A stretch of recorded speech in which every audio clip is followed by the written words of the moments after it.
आपको तब तक एहसास नहीं होता कि जब एक चीज़ से आप खुद ना गुज़रें और आप मेंटली उस हद तक सफ़र करें कि आपको लगे कि आपको उस चीज़ पे बोलना चाहिए। अस्सलाम वालेकुम guys, welcome back to my channel. कैसे हैं आप सब लोग? आई होप आप सब लोग ठीक ठाक होंगे और ईमान की बहुत अच्छी सी हालत में होंगे। तो खैर गाइस, आज बहुत टाइम के बाद वेदर बहुत प्यारा था और कितने प्यारे मतलब व्यूज़ आ रहे थे और मैंने सोचा कि आप लोगों के साथ आज की रूटीन शेयर करती हूँ।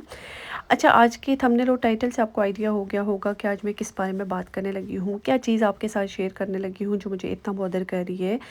तो जनरली बात ये होती है कि आपको तब तक एहसास नहीं होता जब तक आप खुद बीमार ना हो जाएं। स्पेशली उन लोगों के लिए जो यहाँ पे यूके में रहते हैं, वो इस चीज़ को अंडरस्टैंड कर सकते होंगे और यहाँ पे आप जीपी के साथ अपॉइंटमेंट लेने की कोशिश ना करें। अच्छा, ये तो खैर मुझे यहाँ पे लगभग कोई 13 साल हो गए हैं अब और ये हमारे साथ काफ़ी दफ़ा हो चुका है, लेकिन जब होता रहा है तब मेरे पास चैनल नहीं था और अभी जो है ना, मैंने सोचा कि आप लोगों के साथ बात शेयर करती हूँ।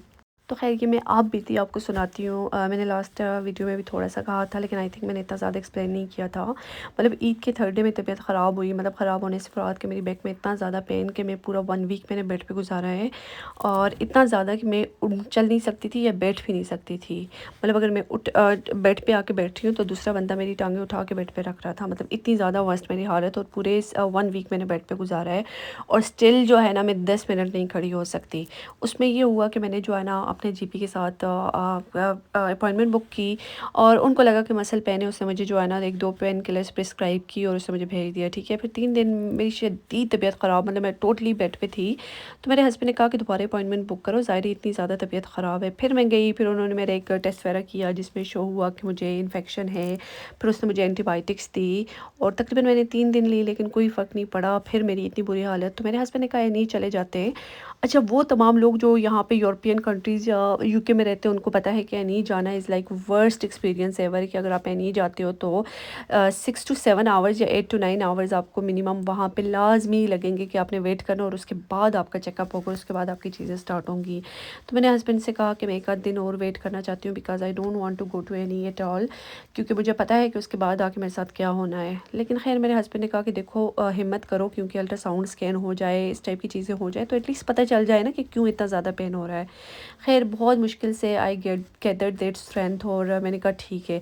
अब मैं गई, उसने मुझे चेक किया, दोबारा जो है ना चेक किया, मुझे बेसिकली मुझे थोड़ा सा इन्फेक्शन था और उन्होंने वो उसको मैंने बोला कि मैं ऑलरेडी एंटीबायोटिक्स ले रही हूँ, उसने मुझे एंटीबायोटिक्स चेंज करके दूसरी दे दी। ठीक है, अब खैर वहाँ से मैं वापस आई तो मैंने मतलब वो 2-3 दिन ली, उसके बाद फिर फ़र्क नहीं पड़ रहा था। इतनी मैं ज़्यादा तंग, ज़ाहिर है बंदा इतना जब आप टोटली बेड पे आ जाओ ना और आपके छोटे-छोटे बच्चे हो, पूरा घर आप पे डिपेंड करता हो, तो चीज़ें हो जाती हैं थोड़ी बहुत। लेकिन ज़ाहिर है घर का एक औरत बीमार हो जाए तो उसके लिए पूरा घर सारा डिस्टर्ब हो जाता है। फिर मैंने 2-3 दिन गुज़ारे और उसके बाद जो है ना मैंने जीपी के साथ अपॉइंटमेंट लेने की कोशिश की और उन्होंने मुझे अभी मतलब मेरी अपॉइंटमेंट 21 अप्रैल की है और मैंने तकरीबन 1 वीक पहले वो अपॉइंटमेंट लेने की कोशिश की है। ठीक है, तो खैर फिर जो है ना मैंने सोचा कि दूसरी दफ़ा नहीं जाती हूँ। बहुत मुश्किल से आप जो है ना वो एक स्ट्रेंथ आप गैदर करते हो ताकि आप नहीं जाओ।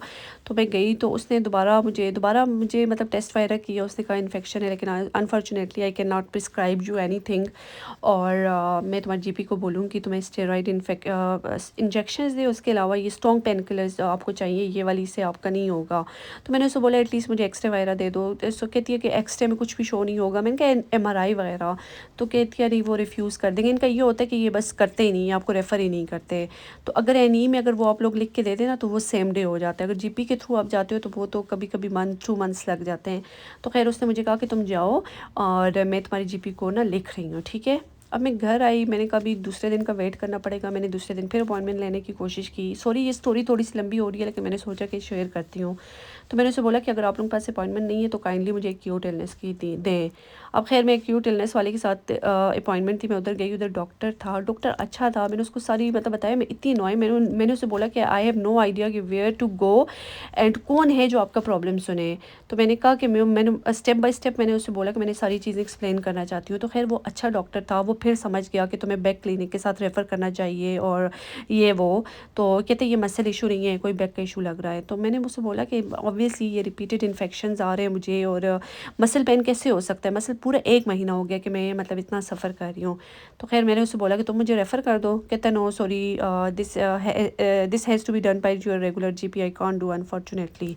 बस ये बात है। तो आपको समझ ही नहीं आती कि आप किधर जाएँ, कहाँ जाएँ, किसके साथ अपॉइंटमेंट बुक करें। तो मतलब हर जगह पे ये बताने का मकसद ये था कि हर जगह पे रहने के बहुत सारे फ़ायदे और बहुत सारे नुकसान होते हैं। तो खैर अल्हम्दुलिल्लाह यहाँ का लाइफ़स्टाइल बहुत अच्छा है, हर चीज़ है। लेकिन जब आप बीमार हो जाए ना, तो आप इतना सफ़र करते हैं कि आप मेंटली जो है ना तबाह बर्बाद हो जाते हैं। तो बस वही बात है, मैं अभी स्टिल सफ़र कर रही हूँ और इसमें से बहुत कम क्लिप्स हैं जो मैंने नए डाले हुए हैं, और बाकी जो है ना पुरानी चीज़ें मैं आपके साथ शेयर कर रही हूँ, क्योंकि मेरी अभी इतनी हालत नहीं है कि मैं खड़ी हो जाऊँ 10 मिनट। अभी मैं सिर्फ ज़रूरी काम करती हूँ, जैसे बच्चों का लंच बॉक्स रेडी कर दिया, मैं स्कूल रन्स नहीं कर पा रही हूँ, मैं नमाज़ बहुत मुश्किल से पढ़ पा रही हूँ। तो मतलब ये चीज़ें हैं। तो बस आपने मुझे दुआ में याद रखना है, और अल्लाह करे कि यहाँ का मेडिकल सिस्टम अच्छा हो जाए। अदरवाइज़ जो है ना लोग आई थिंक कि वो कहते हैं कि आपको एक्सरे ना करना पड़े, इनको एमआरआई ना करनी पड़े, क्योंकि वो चीज़ें थोड़ी इनको एक्सपेंसिव पड़ती हैं, और वो पेशेंट को इतना मेंटली टॉर्चर करते हैं उस चक्कर में कि महीना या 2 महीने में तो ज़ाहिर है बंदा ठीक हो जाता है। तो अब वही बात है कि मेरी अब 21st को जो अपॉइंटमेंट है वो फ़ोन अपॉइंटमेंट है। तो मतलब ये टैक्स हमसे इतना बटोरते हैं, इतना इनको टैक्स तो at the end of the day अगर हमें ज़रूरत है किसी चीज़ की, तो वो जो है ना इनके पास है ही नहीं है। अपॉइंटमेंट्स ही इनके पास नहीं है, मतलब यहाँ के डॉक्टर्स के पास अपॉइंटमेंट्स ही नहीं होती।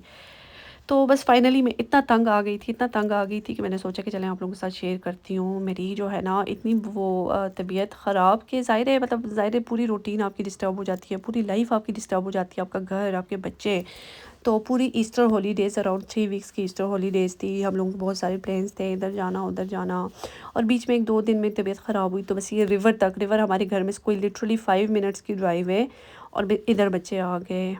तो ख़ैर अभी जो है ना मैंने इनको लेट के मैं लेट जाती हूँ और इनको मैं कहती हूँ कुरान पढ़ो, लेट के मैं इनको कुरान पढ़ाना शुरू किया है। तो बस हर जगह रहने के कुछ फ़ायदे और कुछ नुकसान होते हैं, लेकिन जब आप बीमार हो जाते हैं तो आप बहुत मेंटली सफ़र करते हैं। तो खैर गाइज़, ये बहुत प्यारा सा व्यू था, मैंने सोचा कि आप लोगों के साथ शेयर करती हूँ, और ये शाम का टाइम था। तो खैर गाइज़, आई होप आपको आज की वीडियो अच्छी लगी होगी। मिलते हैं नेक्स्ट वीडियो में। अपना ख्याल रखिएगा, मुझे अपनी दुआ में याद रखिएगा। अल्लाह हाफिज़।